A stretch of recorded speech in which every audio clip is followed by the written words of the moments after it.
FM 97, welcome to the studio, Wallpaper. Hey-o. Alright, so Ricky Reed, you are Wallpaper, but you also have a band as well. Yes, there's many components to it. So basically, Ricky Reed is the man, Wallpaper is the band. And I travel with another singer named Novena Carmel and a band of drummers. We're like a band of gypsies. That's the way we like to think about it. Well, Ricky's very stylish. I got to describe here for people that are listening. You've got the shades on. Yeah. You've got the tilted hat with, what, is that a feather in it?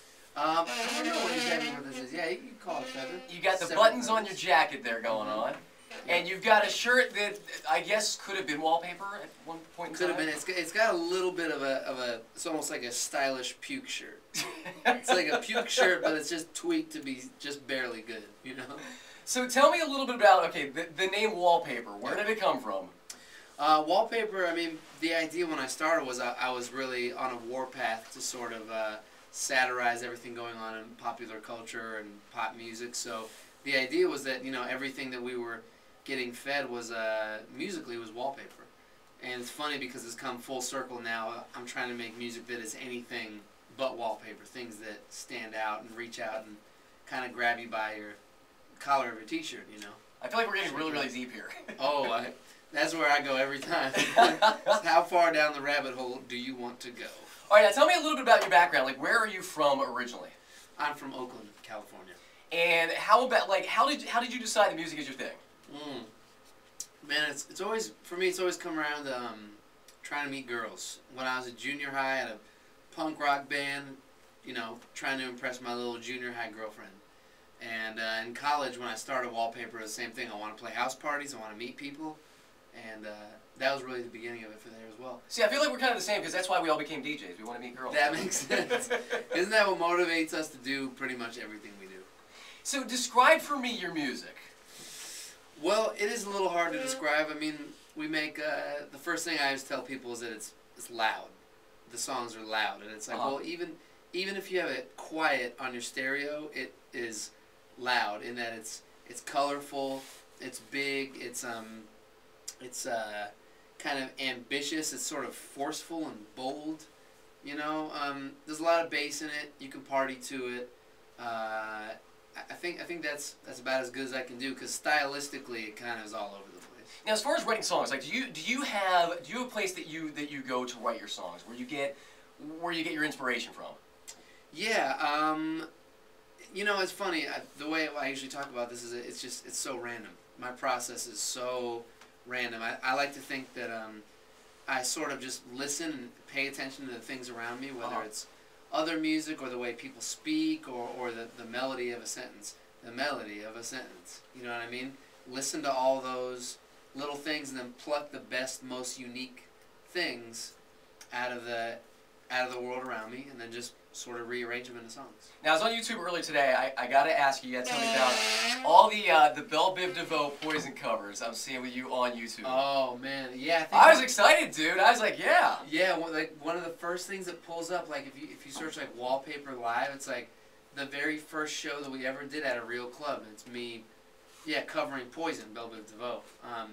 Poison was like it's just such a cool, it's an awesome classic song. record. Yeah, so in our early days, before we had a lot of these bigger, bassier tracks in our repertoire, we would close with Poison, and people would just go just bananas for it. That's it's awesome. Such a good song.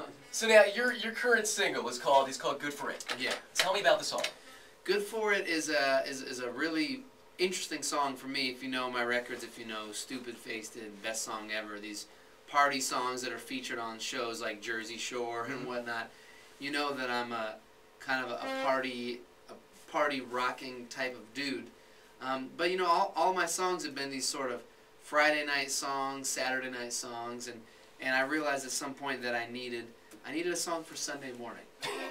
You know, I needed that Advil for breakfast. Yeah, exactly. Record in the repertoire. That's what it is. All right, now this single is available on iTunes, right? Yes. Okay. Yes. We're gonna have some fun now with some questions. All right. I'm looking for your survival kit when you're on the road. What do you absolutely need when you're on the road? Wow. Absolutely need when I'm on the road. Let me think about this. As just mentioned, Well, we know we know that you need painkillers. You need your flashy clothes, right? Flashy clothes, painkillers, legal ones. No messing around there. Yeah, hat and shades. That's just if you know Ricky Reed, you know it's the hat and shades at all times. Shower with hat and shades on. Nice. Yeah, the gear, you gotta come with some nice kicks. Let me just put these up. Oh, look at those! All right, now I gotta try. I don't even know how to describe your shoes, dude. They are. And it looks like wallpaper. It looks like flowery wallpaper. Exactly, my shoes. Did you find it like in your kitchen or your?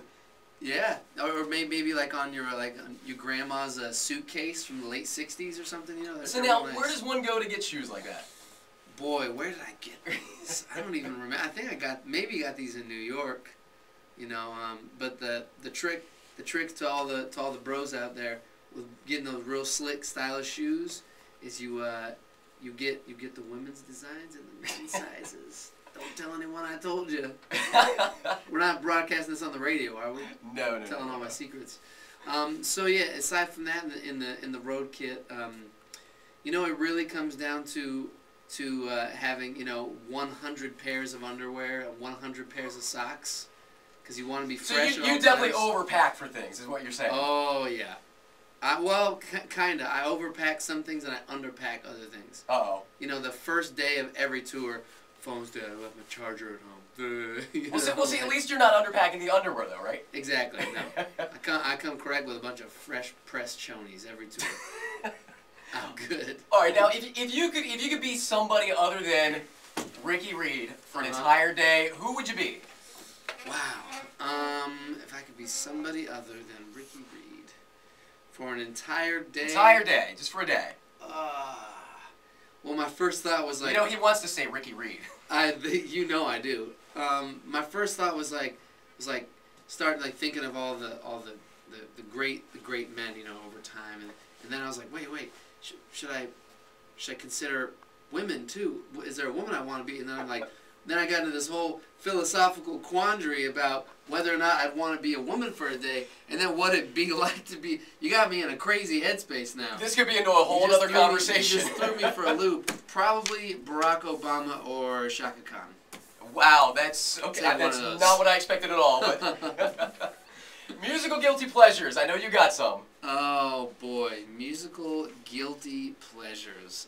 Probably. The funny thing is, I'm not so guilty about anything that I like. I'm kind of I'll freely admit that kind of stuff. But I will say that I really like and her music.